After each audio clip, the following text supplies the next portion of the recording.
missä on Naina ja Aleksei. Polli, olette nähnyt heitä. Mitä näyttää siellä vesihalteen vieressä? Juliana, Maito Natali ja Aleksei Nina.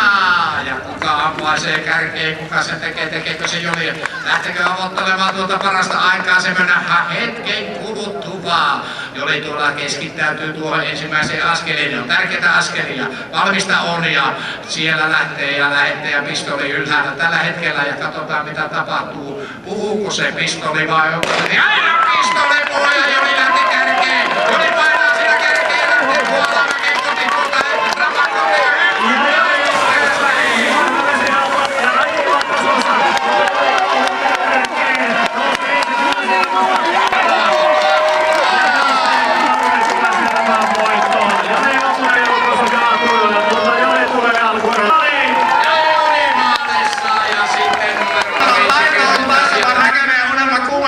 saa nähdä miten käy. Antoni ja Mirja tuolla kokeneena näyttää miten homma toimii. Antoni ja Mirja. Ja sitten Reno, Remmel, Merlin Jagna. Olihan mulla tuota oikeat nimet vai se vaihtui vähän. Oota mä katon. Marin Jagna, Merlin Jagna. Menisikö? Eikö sekään mene? Minä tarjoan jotain muuta nimeä. Hyvä, tässä mulla tämmösiä nimiä, mutta ei se... Näpäkään kysymys. What is your name? Thank you. Merlin Jagna. No niin, Merlin Jagna. Mauritsa. No niin, Mauritsa. No niin, joo, se sanoi. Anteeksi, kun mä en saanut selvää. Minä unelma. Minä arvasin sen. Kenenkä unelma siellä onkaan lähdössä seuraavana ollut. Mitä näytti tuo Joni Meno, Jolli oli sillä altaalla? Näyttikö, että se osasi roolata sopivasti? No voisi melkein sanoa, että hän tuli kuin raivohärkä. Hänessä oli purkautuneen tulivuoren laavan verran tuhoavaa voimaa. Värähtelevää lihasta koko mies. Siellä on pieni ja katsotaan miten Mälensee tuossa merittelee itsensä huippuvauhtiin siinä varsinaisessa kuumassa lopullisessa erässä ja toinen erä on melkein lähtövalmiina. Siellä nimittäin tumpelot ottaa erinäköistä asentoa, katsotaan mihinkä ne päätyy sitten loppujen lopuksi siellä ollaan valmiina. Sitten joku punainen lippu kun heilahtaa, niin sitten saadaan lupa. No niin, ja viimeinen tilaisuus laittaa rahat sitten tumpelon niin. Pariskunnalle. Kyllä. Ja kerroin on valtava. Suoraan sanoen se on valtava. Helppokin miljonääriksi. Kyllä, tässä se on elämänne tilaisuus. Unelman tilaisuus ottaa miljoonia. Siellä verrytellään. Nämä on kato niin valmiin näköisiä nämä muut, että ne ei tarvii paljon verryttelyä mitään. Ja niin kuin sanottu, siellä on sakkia kuule rivi täysi. Mikäs tässä nyt taas? Siellä varmaan lasken. Mä otan tuossa, tuleeko tulostaululle joku semmonen oma talo. Heiskanen veljeksi. Nämä on loistavia yhteistyökumppaneita, muistakaa. Tuolla visin meillä mukana. No nyt on sopiva asento. Nyt näyttää tumpelolla semmoinen asento, että jos tällä ei pärjää, niin annetaan olla. Kyllä se on selvä peli, että kyllä ne hallittee tämä homma. I'm sorry you must wait a little time. Maybe 2, 1, 3 hours. I'm not sure.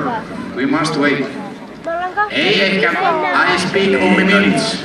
Nää oli antoi mulle tasoitusta, että minä sain jostain 100 metriä lyhyemmän matkan. No niin, Pertti siellä on lähtö. Siellä on 4 jalakkoa ja sitten siellä on Maarit ja Merlin ja pikkuhiljaa siellä otetaan, eli lappu tuolla eessä ja sieltä otetaan lappu pois. Pistolikoa! Hyvä sieltä lähtee ja sieltä jää tumpeloimaan tuonne suoralle kun painaa. 5-3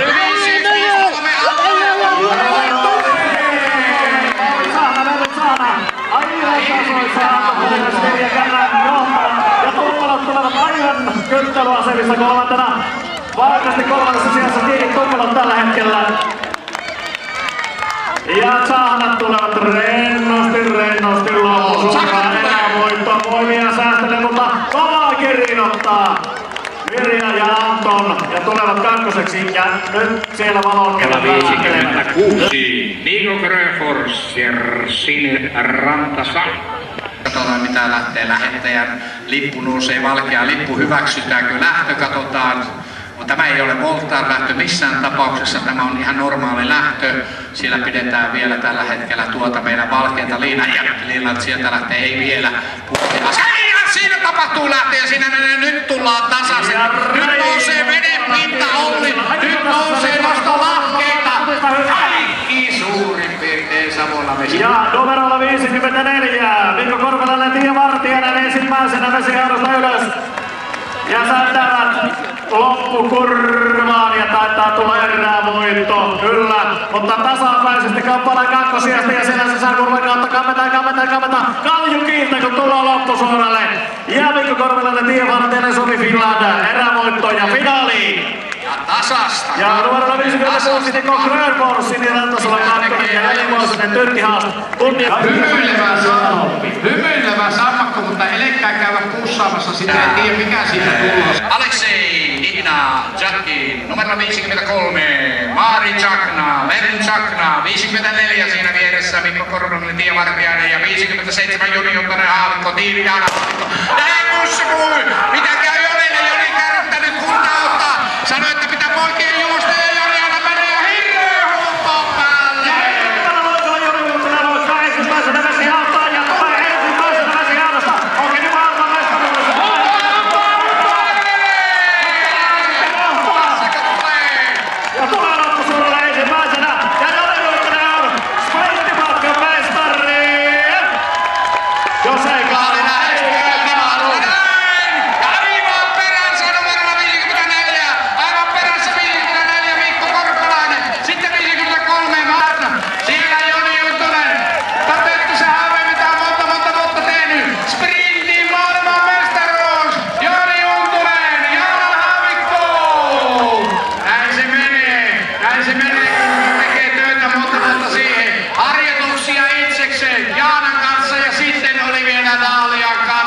Se on nelijalkainen hevonen todella jättänyt, mitä väliä nyt se toteutui Joni unelma. Monta vuotta tavoitettu, nyt on päästy siihen tilanteeseen, nyt on maailmanmestaruus tullut. Joni Juntonen, Jaana Haavikko, vuonna 2012 maailmanmestari. Sprinttimatkalla, se vaatii nopeutta, ketteryyttä, uimataitoa. Siinä ei paljon hengitellä matkalla, kun mennään. Näin teki Juntunen ja Haavikko, ja maailmanmestaruus on selvä peli.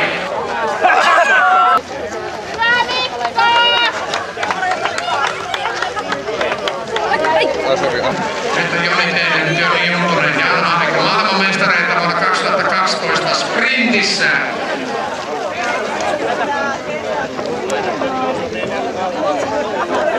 Älähän vielä ihan. Ja tämä oli onnellista ensimmäinen huomiselle. Suomalaistoiveet ovat tälläkin vuonna korkealla. Treenattiin koko päivä tänään. Jaa, tämä viimeinen päivä. No joo, se on erilaista. Joo, se riittää tietysti ihan oikeesti. Oliko se ihan niin kuin Joni sanoi tuolla lähtiessä, että nyt poikien pitää mennä kovaa, jos meinaa pärjätä? Semmoinen kuin oli fiilis. Ja oli ihan selkeästi. Vasti fiilis. Mitä on tapahtunut vuoden aikana? Te kävitte kilpailemassa myös tässä ihan tuolla raviradallakin. Mikäli muistan oikein, minkälainen kokemus oli tämä? Mä en ollut siellä mukana. Sä et ollut, siellä oli tuura. Joo. Mutta sä olit niin epäilemässä jollakin korkeapaikan leirillä. Nimenomaan. Nimenomaan sanoi Jaana. Joni hei, sen verran nyt on sanottava tuo näytti tuo alku vielä sillä viisi, että onko se teidän heiniä tuohon kun lähdettiin vesiesteelle menemään, te hyppäsitte melko tasaan ainakin olin puheen mukaan, mutta kun nostin pois, tarvitaanko siellä joku hyvä tekniikka tuolla vedessä?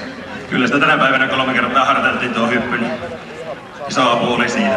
Ja tietenkin se, että 17 kertaa minulla tänä vuonna, niin voi olla aika lailla ensimmäistä kertaa menemässä estettä läpi, niin helpompihan se on minulle. Varmasti on joo, se on ihan totta. Sitten tuo ratan profiili on pikkusen toisenlainen. Onko siinä, sä oot pikkusen kolannut tätä, onko se niin entiseen verrata, niin onko siinä suuria muutoksia? Kyllä minä tykkään itse asiassa enemmän tästä. Vesiesteeseen saadaan pitempiä hyppyjä, enemmän vauhtia ja näyttävyyttä, niin kyllä on paremmin näin. Onko se etu, että hyppää pitkälle vai kroolaa tuolta toisesta? Mahdollisimman pitkä hyppy käy upoksissa ja tulee pois, sekö on hyvä? Se on hyvä ja yleisölle ainakin näyttävämpää. Näin se menee. Kiitoksia Joni. Maailmanmestari Joni, Jani, Jaana, Joni. Ja näin se menee. Hienoa.